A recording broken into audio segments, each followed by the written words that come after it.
Supreme Chancellor Vex Thara had presided over the Galactic Council for 3 centuries, guiding the delicate balance of power between 47 member species with the patience of someone who had seen empires rise and fall like tides.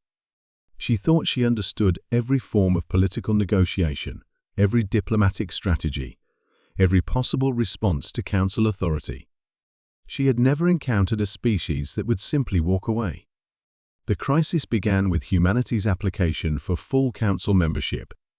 For 50 years, Earth had operated under provisional status, permitted to trade and establish colonies, but excluded from major policy decisions. The application should have been a formality. Humanity had met every requirement, followed every protocol, and proven themselves valuable contributors to galactic civilization. The opposition came from the Hegemony Coalition, led by Ambassador Korthal of the Draconic Empire. "Humans are unpredictable," Korthal declared during the formal hearing, his crystalline carapace reflecting the chamber's ceremonial lighting. They refused to accept established hierarchies. They questioned fundamental principles that have maintained galactic peace for millennia. Granting them full membership would destabilize everything we've built. Ambassador Sarah Chen of Earth sat quietly through 6 hours of testimony, arguing against human membership. Species after species raised concerns about humanity's aggressive diplomacy, their tendency to interfere in local conflicts, and their dangerous habit of treating all sapient beings as equals regardless of technological or cultural development. The humans, testified Councillor Zix of the Silicon Collective, show alarming disregard for proper procedure. They negotiate directly with individual planets rather than through established governmental channels. They offer technological assistance without considering the societal disruption such advances might cause. They are chaotic. When the testimony concluded, Chancellor Vex Thara delivered the Council's decision with the weight of institutional authority behind her words. The Galactic Council recognizes humanity's contributions but cannot grant full membership at this time. However, we offer an alternative, associate compliance status. The terms were presented as generous. Humanity would retain trading rights and colonial permissions, but must submit all major policy decisions to Council oversight. Human exploration beyond designated boundaries would require approval. Military actions of any kind needed pre-authorization. Most significantly, Earth would accept the installation of Council monitoring stations in their home system to ensure compliance with galactic law. Ambassador Chen listened to the terms with an expression that Vex Thara couldn't quite read. When the Chancellor finished, Chen stood and delivered humanity's response in a voice that carried no anger, no disappointment, just quiet certainty. "Thank you for clarifying the Council's position," Chen said. "Humanity formally declines associate compliance status and withdraws our application for membership. We will also be terminating all existing trade agreements and closing our embassies effective immediately." The Council chamber erupted in confused murmurs. Species didn't withdraw from galactic civilization. It was economically impossible, technologically disadvantageous, and politically suicidal. Ambassador Chen, Chancellor Vex Thara said carefully, "Perhaps you misunderstand the implications of such a decision. Humanity would lose access to galactic trade networks, advanced technologies, and military protection agreements." "We understand perfectly," Chen replied. "Humanity chooses independence over subjugation. We wish the Council well in their future endeavors." Within 60 days, every human embassy was closed, every trade agreement terminated, every joint research project abandoned. Human colonies beyond the Sol system were evacuated or declared independent. Earth's impressive space infrastructure, the orbital shipyards, the research stations, the communication arrays that had become integral to galactic logistics, simply went dark.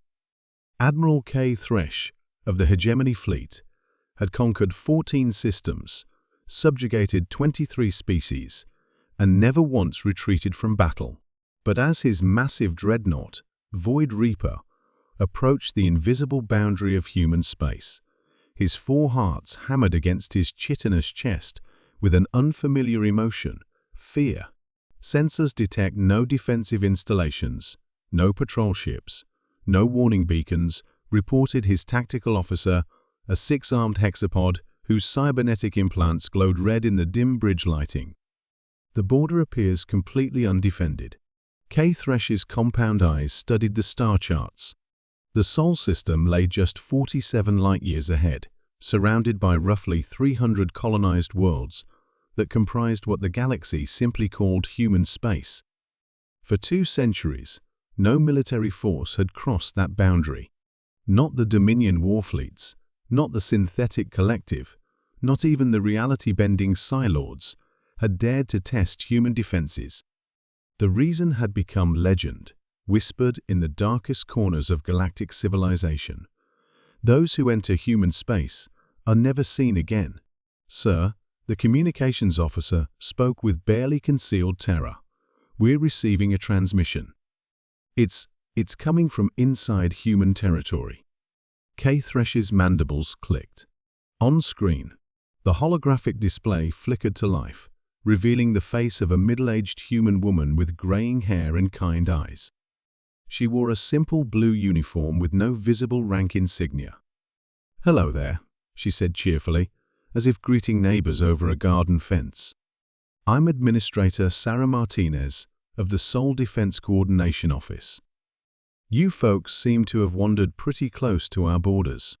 Is there anything we can help you with today?" The casual tone sent ice through KThresh's veins. This was Admiral KThresh the Destroyer, commander of a fleet that had reduced planets to glass. Yet this human spoke to him like he was a lost tourist. "Human," KThresh growled, his translator rendering his words in perfect English.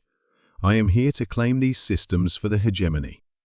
Surrender now, and your deaths will be swift." Administrator Martinez nodded thoughtfully. "Oh my, that does sound serious. Well, you're certainly welcome to try, Admiral. But before you do, would you mind if I showed you something? It might save us all some time." Without waiting for an answer, she transmitted a data package. Kesh's tactical officer examined the contents and promptly turned a sickly green color. "Sir," the hexapod whispered, These are records of every fleet that has ever entered human space." KThresh snatched the data tablet. The files contained detailed logs of 847 separate incursions over the past 2 centuries. The Vorthan Armada, 200 ships, entered human space, never returned. The Shadow Fleet of the Umbral Empire, 89 vessels, vanished without a trace. The list went on and on. Thousands of ships, millions of soldiers, all gone. "Where are they?" KThresh demanded. Martinez smiled. "Oh, they're all perfectly safe. Would you like to speak with Admiral Karath of the Vorthan Fleet? He's been living on New Hawaii for about 70 years now. Makes excellent pottery, I'm told." The transmission split, and suddenly KThresh was staring at a massive scarred Vorthan warrior wearing what appeared to be a flowered shirt and holding a clay vase. "KThresh," Karath boomed jovially.